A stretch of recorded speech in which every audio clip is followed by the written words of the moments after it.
کوئی ٹاپک نہیں بچا, وہی چلو بھر پانی والی بات رہ گئی ہے. یا تو پھر آ جاؤ اسی لیول پہ اسٹڈی کرو, مفتی صاحب سے جو ہے وہ 1-on-1 ڈسکشن کرو, ایک ایک جو انہوں نے بات کی ہے. اگر وہ اس کو نہیں رد کر سکتے اور اس میں سے کوئی شرم کا مقام ہے, ڈوب مرنے کا مقام ہے, بہت شکریہ. اٹ واز مائنڈ بلوئنگ, جتنی دیر چلا فیل نہیں ہوا کہ ایسا لگ رہا تھا کہ ہم ایک سنیپ آف ٹائم میں تمام سالوں کی کسی کی جو محنت ہے اس کو ہم یاد کر رہے ہیں, سمجھنے کی کوشش کر رہے ہیں. دوبارہ میرا تو یہی ہے کہ میں اس والے کلپ کو دوبارہ سمجھنے کی کوشش کروں گی. جی عامر بھائی. علینا بہن, چونکہ ہم دونوں ہی ماڈریٹر ہیں تو میں یہاں ایک اور چیز ایڈ کر لیتا ہوں کہ جو کیسر بھائی نے کہا یا مفتی یاسر واجدی صاحب نے کہا کہ اس سٹینڈرڈ پر آ کر اس کے اوپر اب جرا کریں, تو یہ میں بات بتا دوں, ملحدوں کو یہ بھی نہیں پتا ہوگا کہ یہ جرا کیا ہوئی ہے. دیکھو پتہ کیا بات ہے, اس سٹینڈرڈ پر آنے کے لیے آپ کو اصول پتہ ہونے چاہیے. اچھا یہ بھی نہیں ہے کہ یہ ناممکنات میں سے ہے. واجدی صاحب میری تصدیق کر دیں گے کہ کیا اسماء جو علم الجرح و تعدیل کے اور اسماء رجال کے ماہرین ہیں, کیا انہوں نے جرح کے اوپر جرح یا جرح کو نلیفائی کر کے کسی حدیث کی ضعف اور اس کے صحیح یا تدلیس کی سما کے اوپر, جیسے ارواء الغلیل لکھی ناصر الدین البانی نے, متعدد کتابیں لکھی ہیں جس میں پرانی حدیثوں پر اگر ضعیف کا کہیں حکم لگا ہے تو اس کے اوپر نئی تحقیق کے ساتھ سما کی تصریح محنت کی ہے. تو ایسا کام نہیں ہے جس کی ہم آپ کو دعوت دے رہے ہیں جو پریکٹیکلی پاسبل نہیں. تو ہوش کرو, اس کے اوپر دیکھو تو صحیح. جی سر اتنا سن لیجئے کہ ہمارے یہاں علم رجال کی, اسماء الرجال کی جو سب سے بڑی کتاب ہے ابو الحسین المزی کی, اس کا نام ہے تہذیب الکمال. 42-43 جلدوں میں ہے, وہ والیومز 42-43 ہیں, ٹھیک ہے. پھر اس کا اختصار جو ہوا ہے وہ تہذیب التہذیب ہوا ہے, تہذیب التہذیب ہوا. پھر اس کا جو اختصار ہوا یعنی اس کو سمرائز کیا گیا تقریب التہذیب ہوا. تو اس طریقے سے ایک سلسلہ ہے یہ صدیوں کا, اور اس پر پی ایچ ڈی ہوئی ہے. میں نے خود 5 سال لگائے ہیں اس کے اوپر. تو یہ ایسا نہیں ہے کہ آپ جو ہے اپنا کاپی پیسٹ کیا آپ نے وکی اسلام سے اور پیش کر دی کوئی حدیث.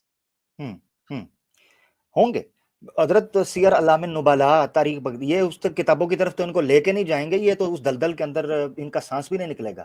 وہ جو کتابیں وہ لوگ لکھ گئے ہیں. اچھا خیر, علینا صاحبہ آپ لے کر چلیے آگے جی, کیونکہ کافی ٹائم بھی ہو گیا اور کالر لیے جائیں گے. جی کالر لیے جائیں گے. میں آگے بڑھنے سے پہلے ایک بس کمنٹ کر دوں, بس مختصر سا, کہ مفتی شمائل صاحب آپ کو اس یعنی اتنی دیر جو آپ گفتگو کی, ملحدوں سے اس کی فیس لینی چاہیے آپ کو. ایسی جو اسکولنگ زبردست کی ہے وہ بنا فیس کے کیسے کام چلے گا. یہ بات تو ہے. لا اسالکم اجرا, ہم تو وہی کہیں گے جو ہمارے محمد صلی اللہ علیہ وسلم اور انبیاء نے کہا کہ اس پر ہم اجرت نہیں لیتے. سبحان اللہ. زبردست. سپر چیٹ سپر کنجوسی, آج سپر چیٹ سپر کنجوسی. جی جناب آگے. بلکہ میرا جو اندازہ ہے کہ مفتی صاحب کو تو آلریڈی اس بات کا علم ہوگا کہ یہ جو وہ محنت کر رہے ہیں اور سنا رہے ہیں وہ ان لوگوں کے لیے نہیں ہے جو صرف اس میں سے برائیاں نکالنا چاہ رہے ہیں, جن کا ٹارگٹ یہی ہے کہ اسلام کو ملائن کیا جائے. یہ تو ہمارے مفتی صاحب نے ان لوگوں کے لیے محنت کی ہے جو واقعی میں علم حاصل کرنا چاہتے ہیں, اور وہ واقعی صدقہ جاریہ بنے گا انشاءاللہ آگے بھی. میں ایک چھوٹا سا سوال جو ہے نا مفتی یاسر ندیم الواجدی صاحب سے رکھنا چاہوں گی کہ مفتی صاحب یہ کتنا عرصہ لگے گا, یہ جو ملحدین جو بڑے بڑے آپ جن کے ساتھ آپ کا بھی ڈسکشن ڈیبیٹ ہوئی, ان کو تقریباً کتنا عرصہ لگ جائے گا ان تمام چیزوں کو سمجھنے میں, کیونکہ آپ نے کہا آپ کو 5 سال لگے, اس سے پہلے بھی آپ نے اسٹڈیز کی. یہ ایک منیمم آپ ان کو کچھ بتا دیجیے کہ کتنے عرصے میں یہ اس پر پہنچ سکتے ہیں.